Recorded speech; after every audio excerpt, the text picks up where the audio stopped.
Bonjour à tous, merci d'être avec nous pour ce dernier webinaire de la semaine de la transformation Julie Sterwen. Ce matin, une thématique qui nous tient particulièrement à cœur, qui est le rôle du dirigeant dans la transformation. Alors, quelques consignes qu'on aime bien vous donner, en l'occurrence. Voilà, donc vous connaissez peut-être cet outil GoToWebinar. Vous avez la possibilité de poser des questions. Donc les questions, vous les poserez après la discussion de la table ronde. Vous avez la possibilité de les poser donc dans le petit chat qui vous voyez en bas à droite de l'écran. Et puis, si vous n'entendez pas, ce qui pourrait arriver, vous appuyez donc sur la petite flèche orange qu'on vous a cerclée dans cette jolie slide de présentation. Quelques mots peut-être sur Julie Sterwen, si vous ne nous connaissez pas encore. Julie Sterwen, c'est la fusion de deux cabinets en 2015 qui étaient Bernard Julier dans les ressources humaines et Sterwen, un cabinet de stratégie et organisation, avec la promesse d'accompagner les transformations, au sujet de ce matin, avec un double regard people et business. Et c'est comme ça qu'on a adressé le marché en 2015. Alors le marché nous a plutôt entendu parce que vous voyez qu'on est plutôt en forte croissance. On est à 30% de croissance cette année et on va terminer notre chiffre d'affaires au-delà de 80 millions d'euros. Et on est structuré autour de 4 pôles, business, people, agile et digital. Donc ce sont une vingtaine d'expertises que nous combinons au mieux pour créer la valeur attendue sur les problématiques de transformation qui nous sont posées par nos clients. On est fondamentalement ancré dans la recherche et le développement. C'est important pour nous. 8% de notre chiffre d'affaires est investi dans la recherche et le développement et nous faisons beaucoup d'événements et entre autres, cette semaine de la transformation en fait partie. Alors ce matin, pour nous accompagner dans ce rôle du dirigeant dans la transformation, nous avons un très beau plateau, si je peux m'exprimer ainsi. Donc nous avons Marie Message, qui est directrice générale adjointe en charge des moyens et de l'organisation chez Radio France. Nous avons Anne Le Guenette, qui est directrice générale de l'entité recyclage et valorisation des déchets chez Veolia France. Et nous avons Sylvie Richard, qui est directrice du programme Grand Carénage chez EDF. Et Yves Brague, qui sera attentif aux échanges et aux propos qui seront tenus par nos invités et qui nous fera un peu la synthèse, finalement, à la fin de cette interview, de ce que nous pouvons tous retenir de ces échanges qui vont être sûrement passionnants. Première question, mesdames, et encore merci pour votre temps pour ce webinaire. Première question, finalement, quels sont les projets de transformation dont vous avez la charge aujourd'hui dans vos organisations? Alors, qui veut commencer? Peut-être Marie? Oui, bien sûr. Bonjour, bonjour à tous et toutes. Alors, à Radio France, moi, je suis en charge principalement de deux grands chantiers de transformation. Il y en a un qui concerne en fait le pilotage d'un certain nombre de réorganisations dans l'entreprise. C'est une cinquantaine de projets, certains tout petits jusqu'à des projets beaucoup plus complexes et qui concernent 17 entités, donc des directions ou des antennes de Radio France. Donc ça, c'est le premier grand chantier qui est plutôt sur sa fin, c'est-à-dire que c'est le chantier voilà, des 3 dernières années voilà, qui a plutôt bien avancé, voilà, avec des hauts et des bas comme toujours en termes de chantier de transformation. Et le deuxième grand chantier, c'est un chantier qui vise à faire évoluer les modes de production de la radio, de manière à s'adapter à l'évolution des usages et à être en capacité pour Radio France de dégager des marges de manœuvre pour réussir à produire davantage de contenu et de formats distribués sur le numérique et donc adaptés aux usages et aussi évidemment à la conquête de nouveaux publics se dirigent moins spontanément vers la radio. Voilà sur les deux grands chantiers pour le dire de manière suffisamment synthétique. Merci Marie. Sylvie?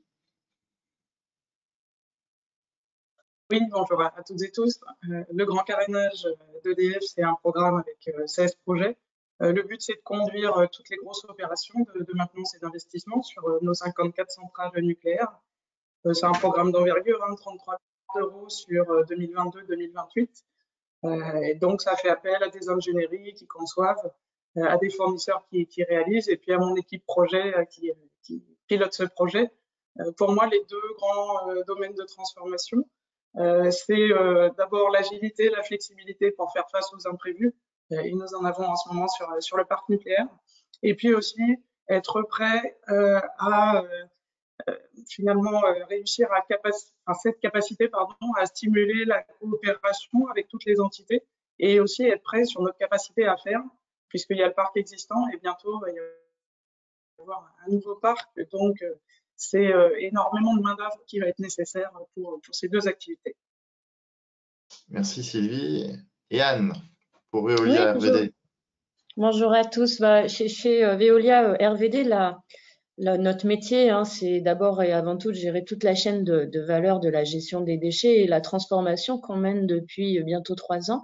Eh bien, elle consiste vraiment à passer finalement d'une économie linéaire à une économie circulaire. On était un acteur de service, on collecte vos poubelles et puis ensuite on valorise ce qu'on a trouvé dedans.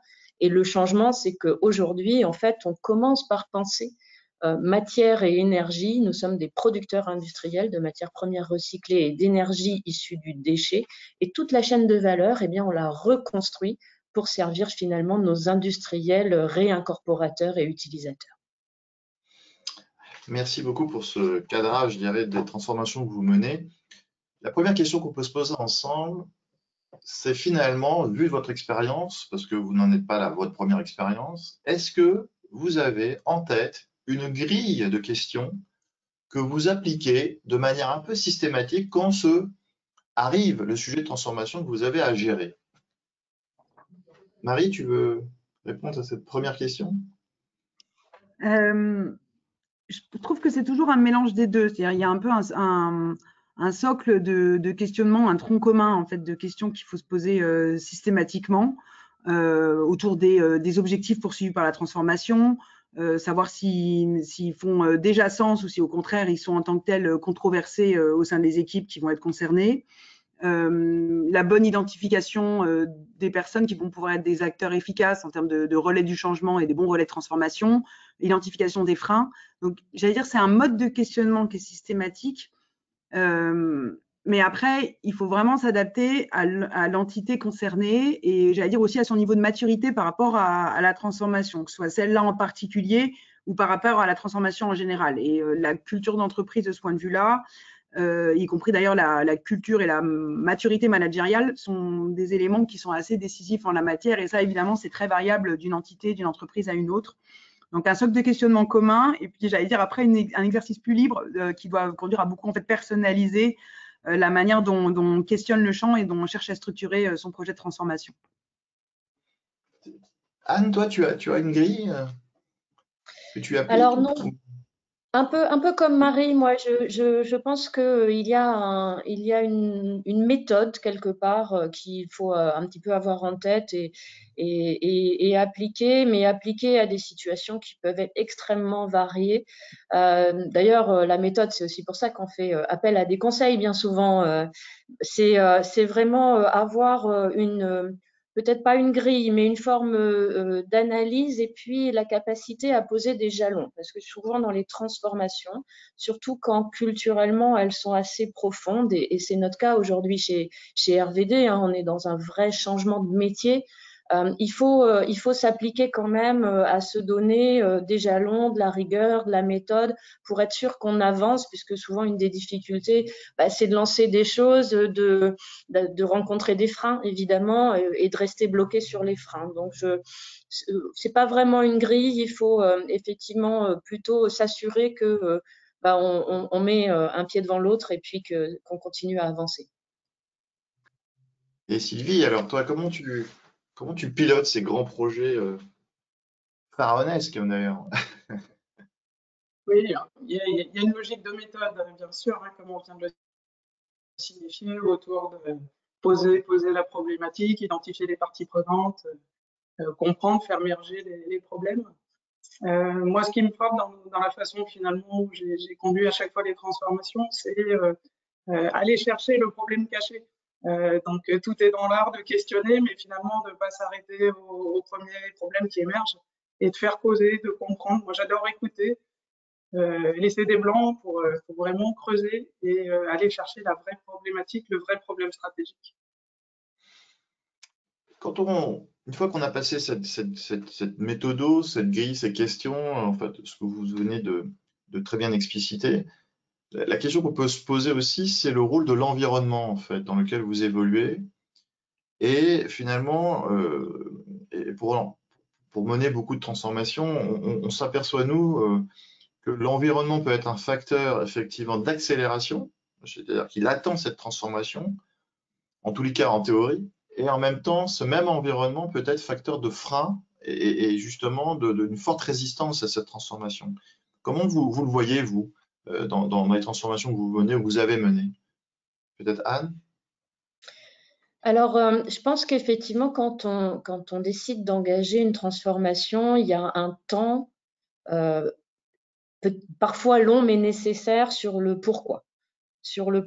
Et s'assurer qu'on engage tout le monde. Ça a été évidemment notre sujet chez RVD, de passer de métiers historiques et qu'on fait depuis 150 ans à ces nouveaux métiers qui étaient attendus par nos clients, par les citoyens, voilà, qui étaient justifiés par l'urgence climatique. Et ce temps sur le pourquoi, pour moi, il est incontournable. Il peut paraître un petit peu long, mais il faut vraiment embarquer tout le monde.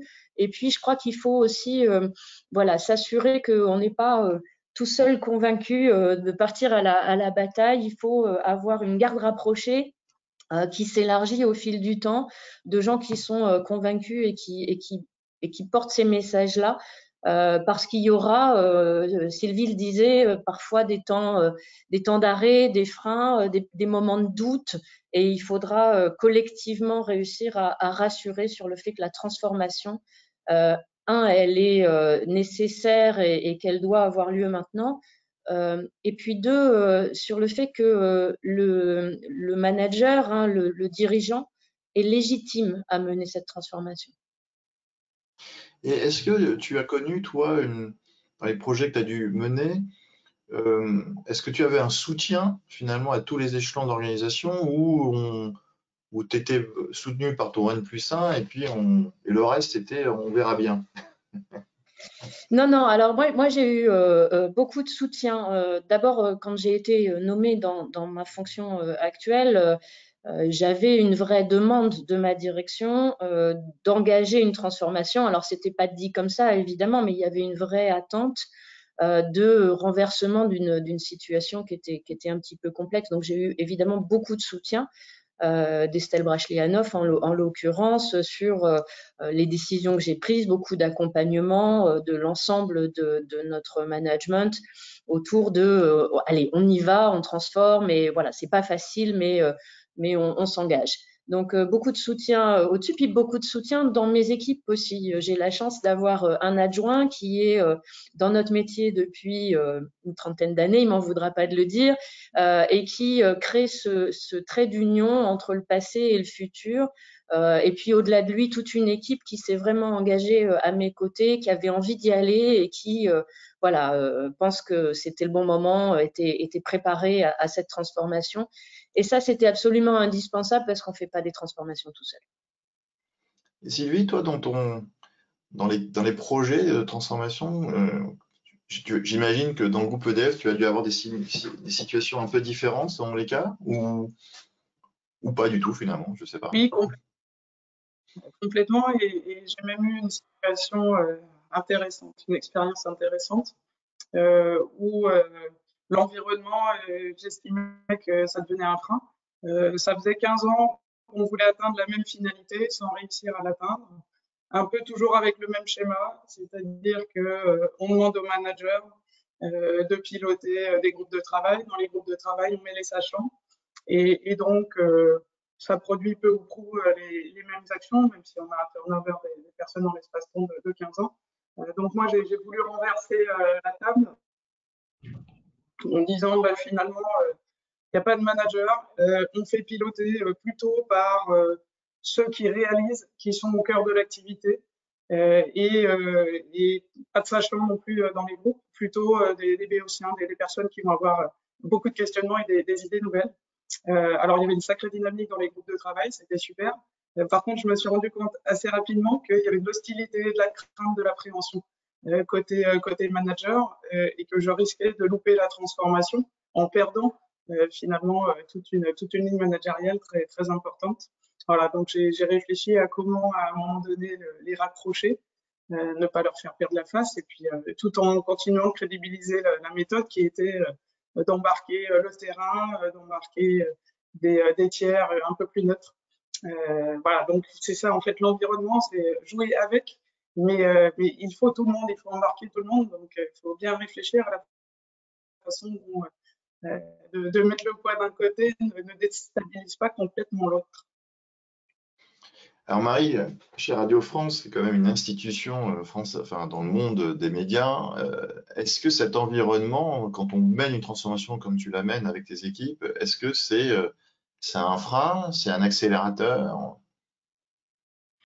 Moi, j'ai eu plutôt comme Anne, j'ai plutôt eu de la chance au sens où, clairement, c'était dans ma feuille de route de départ que de conduire les chantiers de transformation. Donc déjà, avoir le soutien, voilà, en l'occurrence de ma PDG, c'est décisif.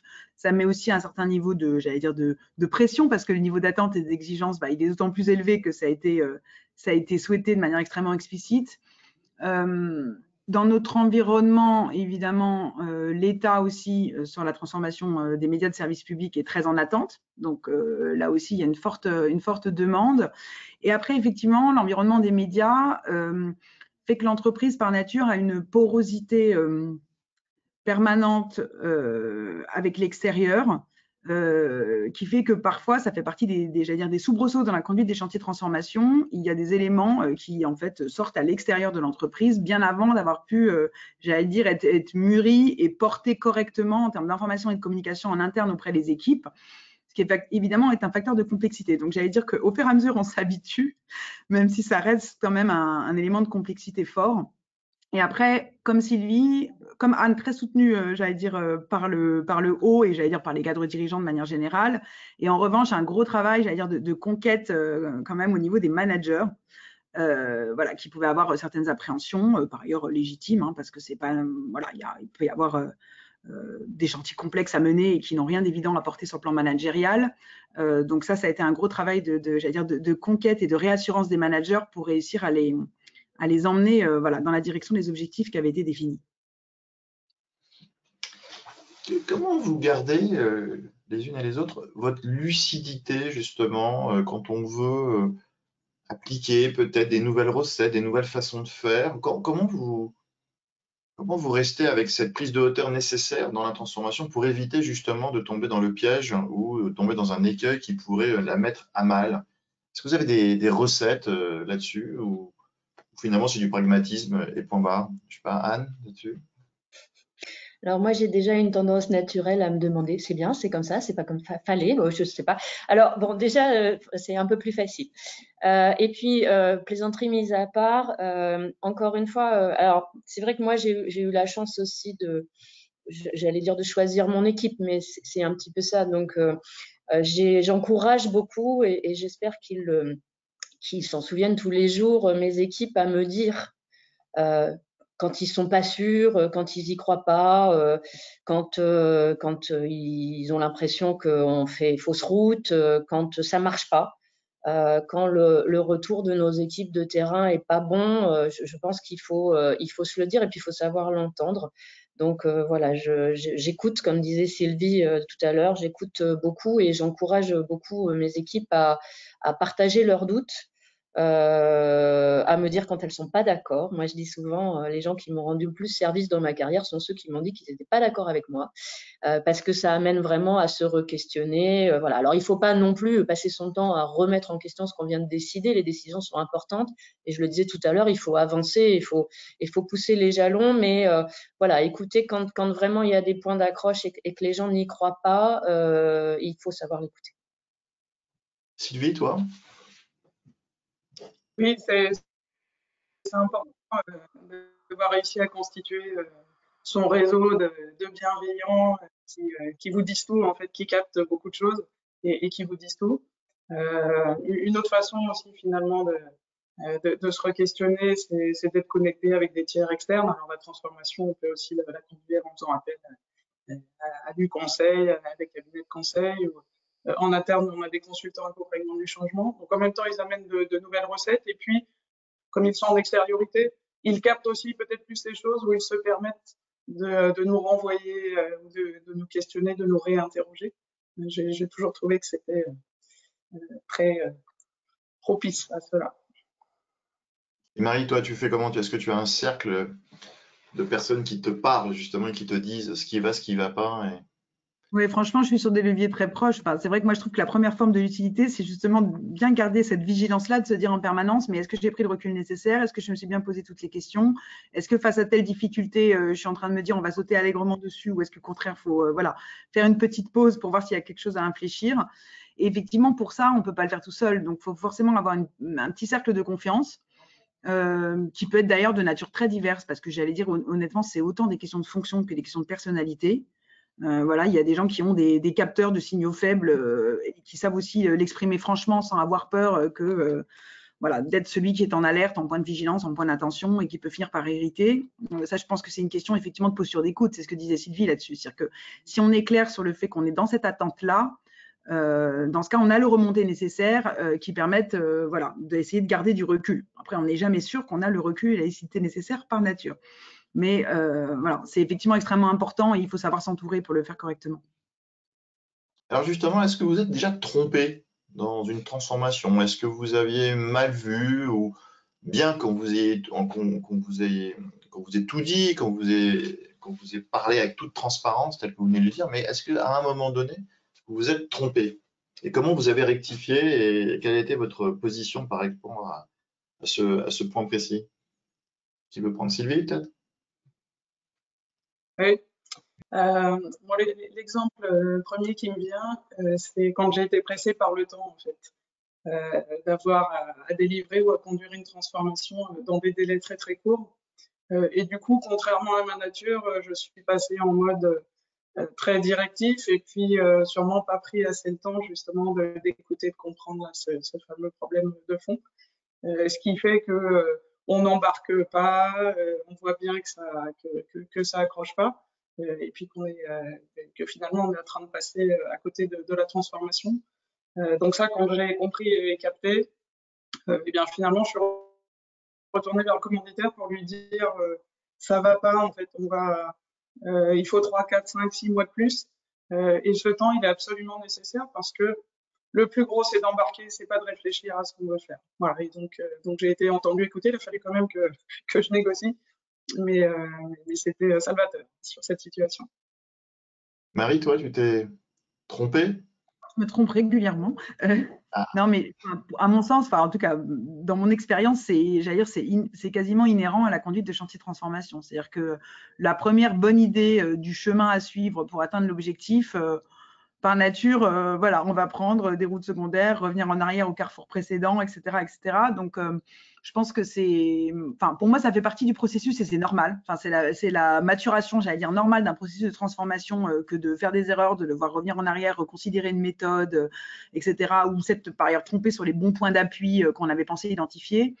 Et moi, typiquement, sur certains des chantiers de transformation, il y a une des erreurs que j'avais faites au départ, c'est j'avais voulu à tout prix définir quelque chose d'extrêmement clair dès le départ en termes de gouvernance, de relais de transfo, de modalités de communication et d'animation, la manière dont ça allait être porté, pour avoir un ensemble clair dans les leviers de pilotage, mais qui en fait avait un côté un petit peu ovni dans une entreprise qui n'était pas forcément mûre pour, avoir cet arsenal méthodologique et explicite. Donc voilà, j'ai été amenée justement à cheminer différemment ou à cacher à cacher plus, les ficelles aussi méthodologiques de ce qu'on cherchait à mettre en place pour structurer les chantiers. Et par exemple, j'ai été amenée à beaucoup mieux définir de manière plus précise et de manière plus modeste les points d'étape et les jalons, qui avait en fait quelque chose d'assez rassurant pour des équipes qui justement avaient plus d'appréhension face à le grand objectif d'ensemble. Donc ça fait partie des choses que voilà, j'ai été typiquement amenée à revoir en termes de méthode parce que voilà, l'erreur première de la surstructuration du processus, voilà, j'ai fini par l'identifier. Mais pour moi, c'est quand même inhérent à des chantiers de transformation que de se tromper. Anne, quelle est ta posture? Est-ce que tu t'es trompée? Quelle est ta posture justement face à cette remise en question?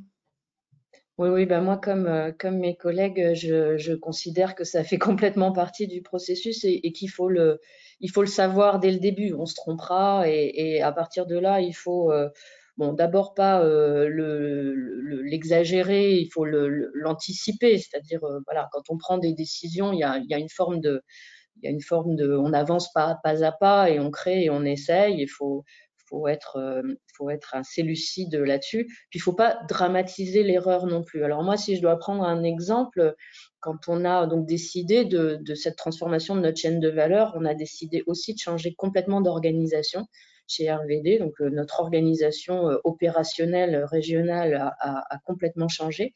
On est passé d'une organisation géographique à une organisation en métier. Puis j'ai envie de dire, s'il y avait une organisation idéale, ça se saurait. Donc forcément, il y a des petites choses qui coincent autour du désilotage entre les métiers, autour de notre fonction commerciale. Et aujourd'hui, il y a des petites choses qui ne marchent pas, il faut se le dire. Donc moi, c'est comme ça que je l'approche. On sait qu'il n'y a pas d'organisation idéale et donc dès le début, on sait qu'il y aura des petits temps, des petites difficultés à faire fonctionner une nouvelle organisation. Et puis deux, une fois que ça accroche, par contre, il faut y aller et se dire, bon, là, constatons ensemble que ça ne marche pas et prenons les décisions d'adaptation nécessaires parce qu'on ne peut pas rester non plus coincé sur quelque chose qui est bien souvent irritant, puis de toute façon qui sert pas à la transformation. Voilà. Donc ça fait complètement partie du processus. Je rejoins Marie et Sylvie et il faut pas dramatiser. Voilà, ça fait complètement partie de. Et je trouve ça même, j'irai plus loin, je trouve ça très riche parce qu'on apprend beaucoup de ses erreurs. C'est-à-dire en essayant des choses qui ne marchent pas, souvent on trouve une bien meilleure solution que ce qu'on aurait imaginé en premier lieu. Merci. Question qu'on se pose aussi souvent quand on accompagne une transformation auprès des dirigeants, c'est la question de l'enthousiasme du projet. Je veux dire par là que est-ce que finalement vous pensez que parce que vous pilotez le projet, vous allez donner plus d'enthousiasme à vos collaborateurs? Ou bien est-ce que vous vous êtes trouvé dans des situations où on vous a demandé de piloter un projet qui était fondamentalement pas votre tasse de thé, enfin un peu loin de vos motivations personnelles? Comment vous le gérez justement? Et qu'est-ce que vous en pensez de cette notion d'enthousiasme dans un projet de transformation? Peut-être Marie? Alors, c'est toujours mieux quand on est enthousiaste vis-à-vis du projet qu'on conduit, parce que je pense que l'enthousiasme, c'est quand même clé pour motiver, fédérer les équipes, les entraîner et porter, j'allais dire, le sens aussi du projet et du pourquoi avec beaucoup de conviction. Donc, je pense que c'est plutôt toujours mieux. Après, parfois, on a des projets qui peuvent être, voilà, j'allais dire, plus arides ou plus voilà, ou qui se font, j'allais dire, une transformation à marche forcée au sens absolument nécessaire, mais qu'on n'aurait pas forcément fait si l'environnement extérieur n'y avait pas contraint l'entreprise, etc. Donc, dans ce genre de cas, faut garder l'enthousiasme sans pour autant, j'allais dire, sans naïveté. J'allais dire, faut le porter, faut porter le sens très fort, faut croire à son projet. Parfois, on peut croire au projet, parfois, il faut tout autant croire au chemin. Par exemple, conduire un projet voilà, très complexe ou dont l'objectif n'est pas forcément toujours, j'allais dire, exclusivement positif, c'est aussi croire parfois dans le chemin et dans la méthode, c'est-à-dire de le faire en responsabilité, en emmenant les équipes, en faisant en sorte qu'à la fin, on ait un fonctionnement qui soit efficace, qui soit bon. Tenir en fait aussi les promesses qu'on met dans le projet. Donc, c'est quand même c'est un levier qui est assez puissant, en tout cas, je trouve, l'enthousiasme pour conduire un chantier de transformation. Anne, l'enthousiasme pour toi, important?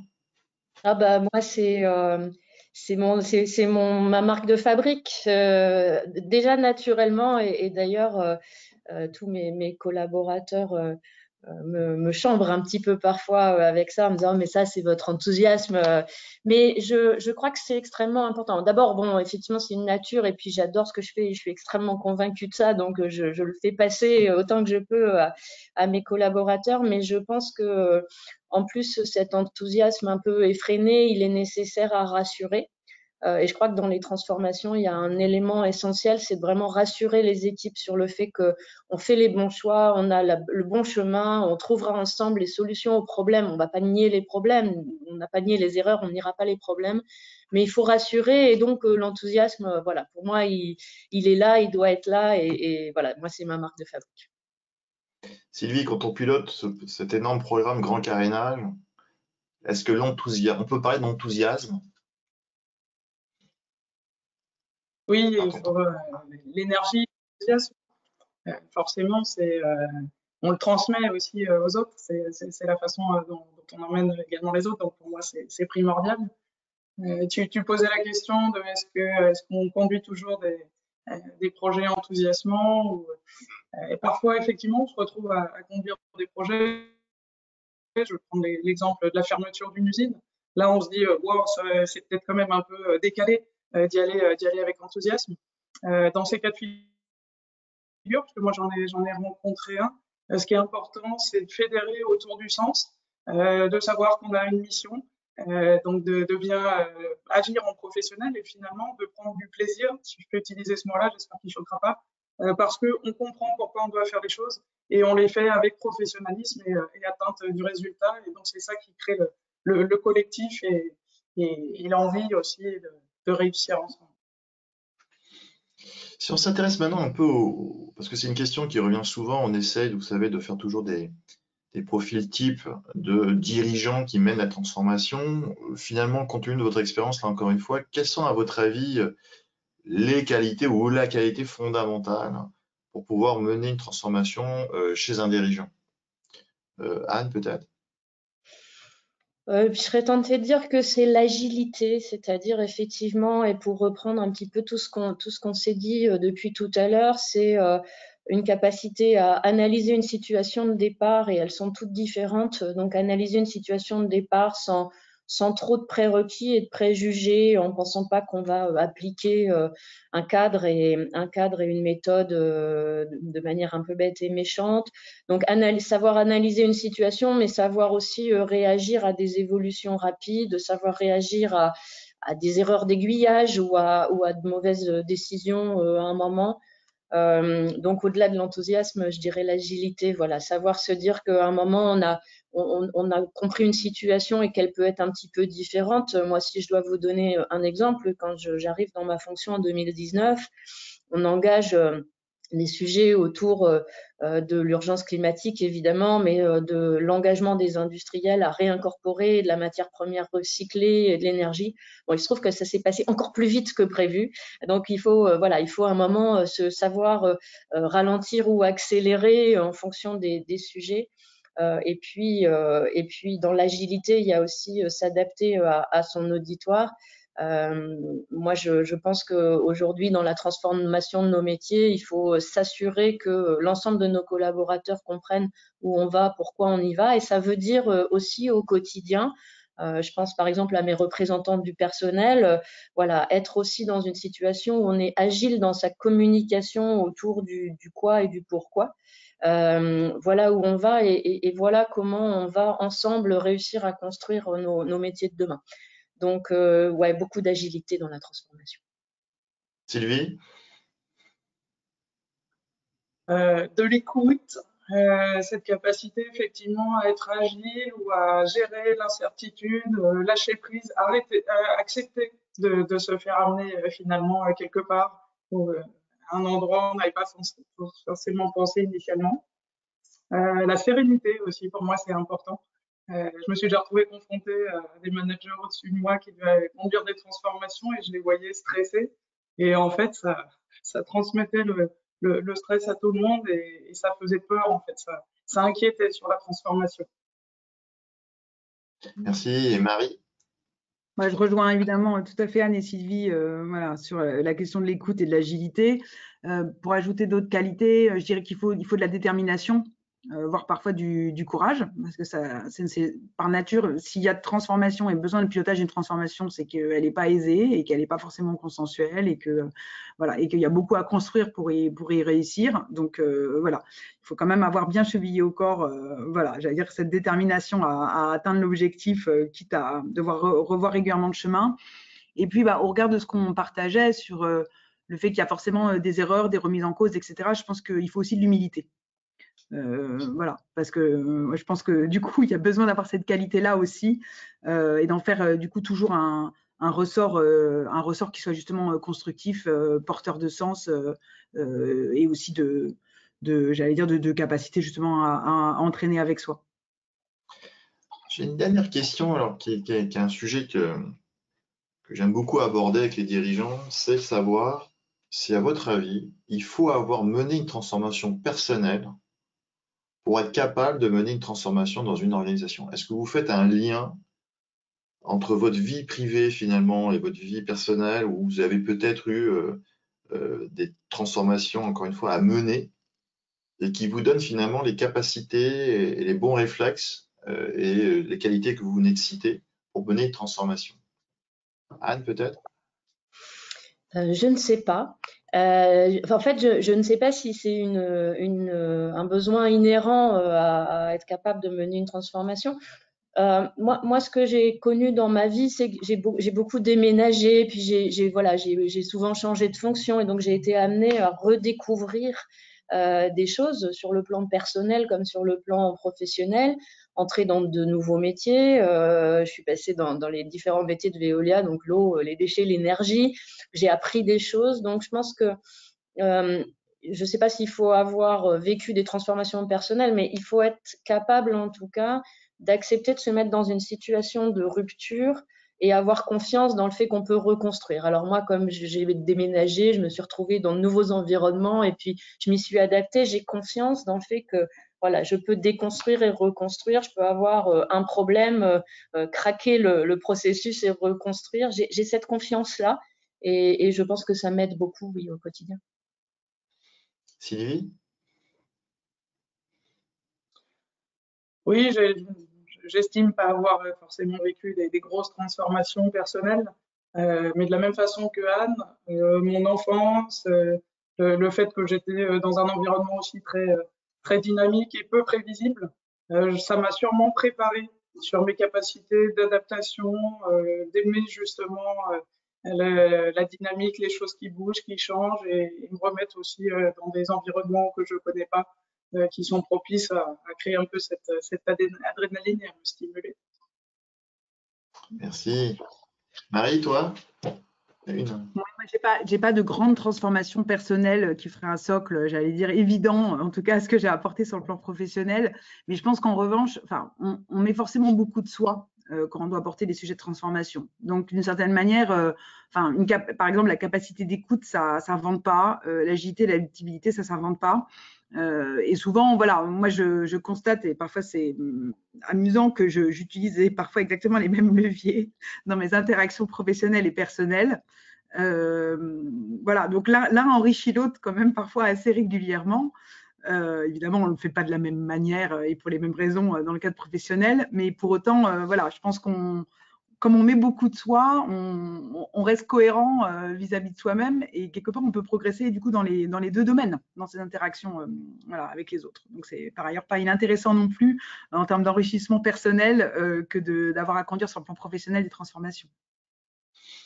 Merci beaucoup. Donc nous voilà arrivés au terme de cet échange passionnant sur les enjeux de transformation. Et peut-être Yves, est-ce que tu peux nous faire une synthèse, la substantifique moelle de ce que tu as pu entendre et ce qu'on peut retenir collectivement de toutes ces interactions? Oui, bien sûr, Julien, avec grand plaisir.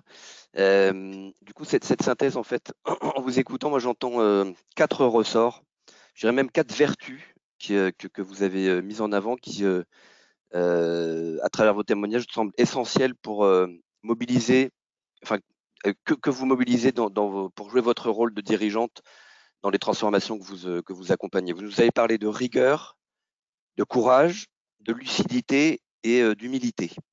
Et d'ailleurs, j'ai envie de commencer par l'humilité parce que de mon point de vue, c'est cette vertu qui ressort en premier quand on vous écoute, quand on vous observe, même quand on regarde un peu votre non-verbal et vos réactions par rapport aux questions. Pourquoi humilité? Parce que, alors Marie, tu nous l'as dit, hein, mais voilà, on a entendu vos responsabilités, on connaît un peu votre parcours, les mandats sur lesquels vous êtes actuellement, les transformations que vous avez pu conduire.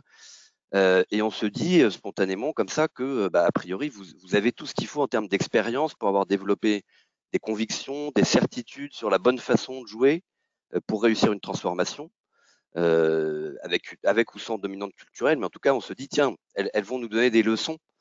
Et pour autant, quand on vous écoute, on remarque ce que vous nous dites, que vous avez eu de la chance, parce que votre environnement était cool, on va dire, parce que vous êtes bien entouré. C'est presque si vous étiez plus à l'aise à parler de ce qui est difficile, de vos erreurs, que finalement, ce que vous nous dites toutes les trois, le plus important pour réussir, c'est d'accepter sa propre vulnérabilité et de se remettre en question régulièrement, voire fréquemment et de façon raisonnée, mais continue et réfléchie, parce que c'est une nécessité pour réussir à bien jouer votre rôle. Et moi, je trouve que c'est une bonne leçon d'humilité. Donc, je voulais déjà vous remercier pour ce premier point. En ce qui concerne la rigueur, j'entends, alors je ne parle pas de raideur, hein, je n'ai pas entendu du tout de raideur, au contraire plutôt de la souplesse dans ce que vous nous avez dit, mais j'entends quand même une certaine rigueur intellectuelle. Et finalement, en vous écoutant, j'ai une phrase d'Héraclite qui me vient, c'est: on se baigne jamais deux fois dans le même fleuve. C'est ça ce que vous nous dites, et je pense que c'est une conviction pour le coup qui est chevillée à votre approche. Cette rigueur, pour moi, elle s'entend à travers le fait que vous nous dites il faut prendre le temps de faire la photo de votre terrain avant de lancer la transformation, d'aller chercher ce qui est implicite, d'aller chercher le cachet, ce que tu nous as dit, Sylvie. Alors évidemment, ça paraît classique de dire on commence par faire un diagnostic pour savoir où on met les pieds avant de se lancer. Mais d'expérience, pour le coup, on a vu quand même pas mal de projets de transformation qui se sont lancés plutôt dans une logique on fait la transformation pour faire rupture, pour faire différemment, mais on se questionne pas suffisamment sur l'état des troupes, la maturité dont tu parlais, Marie, la culture existante pour définir une cible et une trajectoire qui soit réaliste et qui tienne compte de là où en est le corps social. Et du coup, des transformations qui échouent parce que finalement la marche était trop haute et la transformation n'a pas pu aboutir. Et puis l'autre point en termes de rigueur intellectuelle que j'entends, c'est quelque part vous vous contraignez à ne pas céder à vos réflexes qui vous amèneraient à plaquer des solutions qui ont marché ailleurs parce que justement elles ont marché ailleurs. Et ça pour moi c'est aussi un point fondamental.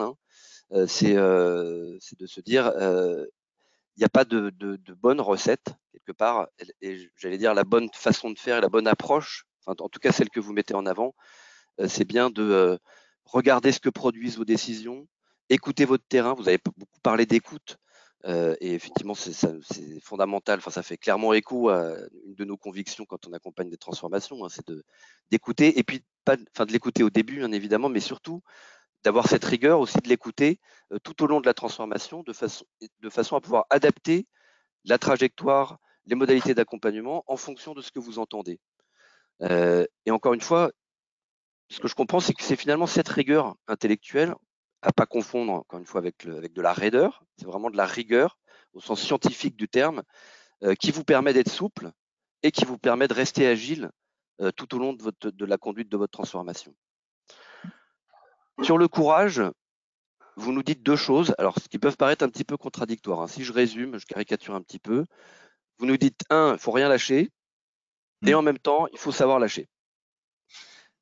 Alors, pour expliciter un peu, le rien lâcher, moi je l'entends derrière le fait de montrer de l'enthousiasme sur le long terme, de garder votre enthousiasme, de montrer que vous y croyez, de vous montrer sereine, d'adopter un langage rassurant, d'être vraiment en accompagnement, en réassurance par rapport aux équipes, par rapport à vos parties prenantes également, à votre environnement. Bref, de tout faire pour créer et maintenir la confiance des personnes que vous embarquez dans votre transformation. Et en même temps, le savoir lâcher, c'est aussi avoir le courage de dire stop, d'assumer vos erreurs, d'assumer une mauvaise décision, ou tout simplement de reconnaître qu'une décision que vous avez prise à un moment donné, peut-être qu'elle est plus viable parce que l'environnement a évolué, la situation a évolué. Et c'est vraiment ce courage de dire d'arrêter. Vous nous parlez, dans ce que vous dites, quelque part, vous nous parlez beaucoup de droit à l'erreur. Et d'ailleurs, c'est un sujet dont on entend beaucoup parler dans les organisations qu'on accompagne. Marie, tu nous disais, l'erreur est inhérente à notre fonction, à notre rôle. Ce que vous nous dites, quelque part, c'est que c'est vous qui êtes les premières à incarner cette possibilité de se tromper, ce droit à l'erreur, de reconnaître le fait que, de toute façon, on va faire des erreurs, et c'est pas parce qu'on va commettre des erreurs qu'on va pas y arriver, et que c'est inhérent là aussi à toute transformation d'avoir besoin de, entre guillemets, changer son fusil d'épaule. Et là, pour le coup, ça rejoint une conviction l'on porte auprès des dirigeants qu'on accompagne dans leur transfo, ce qu'on leur dit, c'est que c'est à vous de faire le premier pas et d'incarner ce droit à l'erreur, en commençant par reconnaître vos propres erreurs, les propres décisions qui n'étaient pas appropriées, et en remettant en question vos propres comportements, vos propres habitudes. Pourquoi on leur dit ça? Parce que on le sait, dans toute organisation, les comportements des dirigeants, ils sont modélisants. C'est-à-dire que c'est les premières personnes qui sont observées. Et que finalement, si les dirigeants ne font pas le premier pas, et s'ils ne font pas bouger les lignes à leur niveau, les lignes d'en dessous, elles ne bougeront pas. Dernière vertu, la lucidité. Alors, la lucidité, vous nous en parlez de façon diffuse. Hein, déjà, la lucidité par rapport à vous-même, la lucidité par rapport aux caractéristiques, à la culture de votre organisation. Encore une fois, on revient sur cette notion de faire une photo et de bien comprendre les ressorts du corps social dans lequel on va conduire cette transformation. Et je trouve que vous nous en parlez particulièrement dans la façon dont vous abordez votre rapport à l'environnement, et notamment aux parties prenantes externes à votre organisation. Vous avez parlé de vos clients, de vos auditeurs, de vos auditrices, de vos actionnaires, de vos commanditaires également.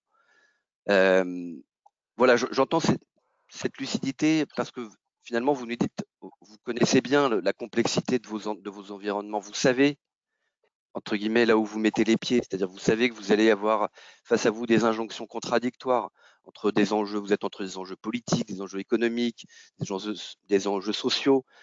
Vous savez également que vous allez avoir des conflits de temporalité entre le temps d'une transformation qui est un temps long, qui est, comme disait Marie aussi, c'est pas linéaire, c'est pas séquentiel. On n'arrête pas de faire des allers-retours, on est dans l'itération. Et puis, par rapport à ce temps long, vous avez aussi des attentes de certaines de vos parties prenantes qui sont sur du court terme, sur de l'objectif de résultat, sur de la visibilité, sur de la communication, sur de l'image. Donc, vous connaissez ça en fait. Et pour autant, vous savez que vous n'allez pas pouvoir plaire à tout le monde tout le temps, et que finalement c'est pas votre rôle, et que vous ne réussirez votre transformation que si vous êtes en capacité de choisir vos combats. Et pour moi, elle est là, cette lucidité, en fait, par rapport à votre environnement, par rapport à votre rôle. Et puis également, vous avez la lucidité de savoir que vous n'allez pas y arriver seul, en fait. Et que vous avez besoin de travailler sur votre environnement, et notamment sur le côté humain de votre environnement, de façon à ce que progressivement, ils soient en capacité pour le préparer à accueillir en fait la transformation que vous allez conduire. Cette lucidité en fait, et ce que vous nous partagez, ça me renvoie un exemple qu'on a rencontré récemment sur une mission. Un de nos clients qui initie une démarche de transformation managériale, qui veut développer l'autonomie, la responsabilisation, qui prend appui sur un premier cercle de managers, qui met en situation ces managers d'expérimenter des nouvelles façons de faire avec leurs équipes. Et puis, leurs équipes, quand elles commencent à expérimenter, elles se trouvent confrontées à des circuits de décision en escalade, à des procédures hyper contraignantes. Bref, elles se trouvent face à un mur qui les dépasse complètement et qui les empêche d'aller jusqu'au bout de la démarche, c'est-à-dire finalement de développer des comportements d'initiative et d'innovation. On comprend bien à travers cet exemple que la question de l'environnement, du réceptacle de cette transformation que vous voulez, qu'on vous demande de conduire, en fait, elle est fondamentale. Et vous, ce que vous nous dites, c'est que c'est pas, on fait d'abord l'interne, puis après on s'occupe de l'externe, mais c'est bien, il faut adresser les deux en même temps.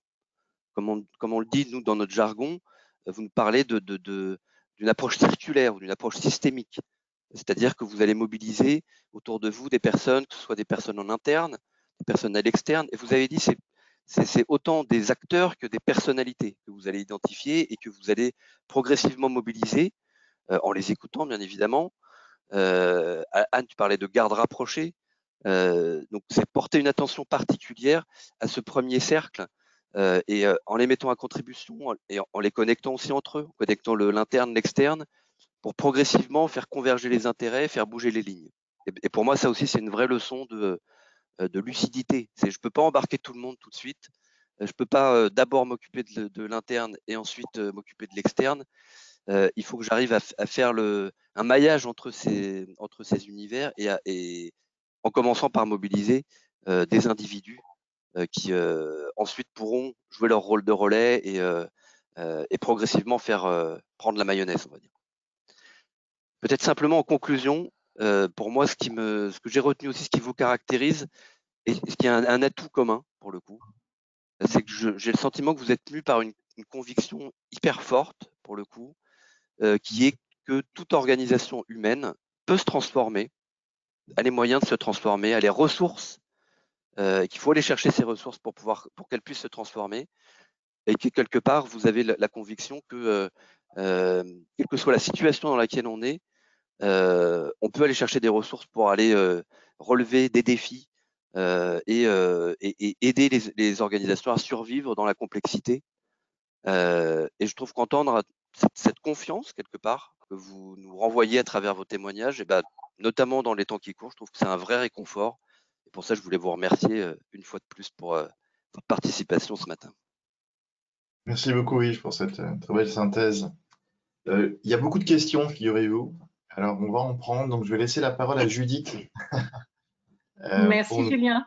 Parce qu'effectivement, ça a beaucoup fleuri ce matin. Donc, je vous propose de commencer déjà par une première interrogation autour du fait de mener plusieurs transformations. Et on nous demande s'il existe un phénomène d'usure ou au contraire d'agilité. Qu'en pensez-vous, mesdames? Toi qui mènes plusieurs transformations. Oui, pour moi, la réponse, c'est les deux. C'est-à-dire qu'évidemment, il y a un phénomène d'agilité et il y a le fruit de l'expérience aussi. Donc, quand il y a une transformation réussie, quand les gens vont arriver, les équipes vont arriver la deuxième, ils se disent bah, on va y arriver parce qu'on a réussi la dernière fois. Donc, voilà. Et puis, ils ont des idées de la manière dont ils peuvent s'y prendre, ils ont le fruit de l'expérience en fait. Qu'est-ce qui a marché, qu'est-ce qui n'a pas marché. Après, il y a un peu cet effet quand même, j'allais dire, qui peut provoquer une forme de lassitude, c'est-à-dire l'idée d'être en transformation perpétuelle. C'est quelque chose qui est assez lourd et qui peut être assez lourd psychologiquement. Donc, il faut faire attention à ça. Alors, ça, je trouve que ça fait partie des signaux faibles qu'il faut guetter. Quand on voit une forme de lassitude ou de résignation se mettre en place dans certaines équipes qui ont l'impression qu'en fait, ça ne sera jamais assez et qu'il y aura toujours une transformation après une transformation, etc. Et que c'est une suite sans fin. Donc, c'est là où il faut vraiment savoir porter le sens, les objectifs et savoir aussi, avant d'enclencher la transformation suivante, en tout cas quand elle concerne les mêmes équipes, il faut savoir faire l'arrêt sur image quand même sur les réussites communes, sur ce qu'on a accompli collectivement, parce que c'est aussi ce qui recrée un socle, une cohésion et un peu d'élan pour la suite. Pardon pour cette réponse déjà trop longue. Non, c'est très bien, merci. Une autre question peut-être, Judith? Oui, alors justement, qui fait totalement lien avec ce que vous venez de dire, Marie. On nous demande, dans un monde évoluant sans cesse, la transformation est-elle permanente? Doit-elle être institutionnalisée dans les organisations? Ah, très belle question. Sylvie, chez EDF, est-ce que vous avez institutionnalisé la transformation? Oui, et ça rejoint, c'est vraiment connecté à la première question. Oui, on a institutionnalisé la transformation, on a même des nouvelles appellations de fonctions qui s'appellent directeur, directrice de la transformation. Donc, on voit bien que ça s'institutionnalise. Je parlais aussi de consultant accompagnement du changement ou accompagnement de la transfo. Ce qui est peut-être un peu à différencier, c'est un peu les transformations ou les évolutions lentes versus des transformations beaucoup plus majeures qui peuvent aller sur le champ de la rupture. C'est très certainement là qu'il ne faut pas trop galvauder le terme transformation. Et surtout, je pense que ce qui induit ça, c'est l'environnement à nouveau. C'est que finalement, il y a tout un écosystème et un environnement qui fait que, comme ça bouge autour, ça serait très certainement une erreur que de se dire nous, on ne bouge pas et finalement, on ne se transforme pas. Judith, une autre question? Alors, on nous demande comment gérer une communication positive sur le projet dans un contexte parfois hostile où les chaos normaux des projets sont souvent utilisés en contre-communication. Une bonne question pour Anne, je pense. En fait, oui, alors la communication, c'est extrêmement important et je vais peut-être juste revenir une seconde sur les deux premiers sujets, c'est-à-dire que la transformation, elle a un côté anxiogène et effectivement, on va avoir un certain nombre de détracteurs qui vont voilà, toujours chercher à retrouver le socle initial, hein, quelque part, qui est plus rassurant que la transformation. Alors, qu'est-ce que ça veut dire? Ça veut dire que pour moi, on ne peut pas être en transformation permanente. Par contre, on va donner à la transformation, c'est un coup de pied dans la fourmilière. Et je pense qu'après, il faut qu'on donne une récurrence et un temps court aux notions de stratégie d'entreprise. Parce que la stratégie d'entreprise nous amène à évoluer sans forcément tout faire éclater.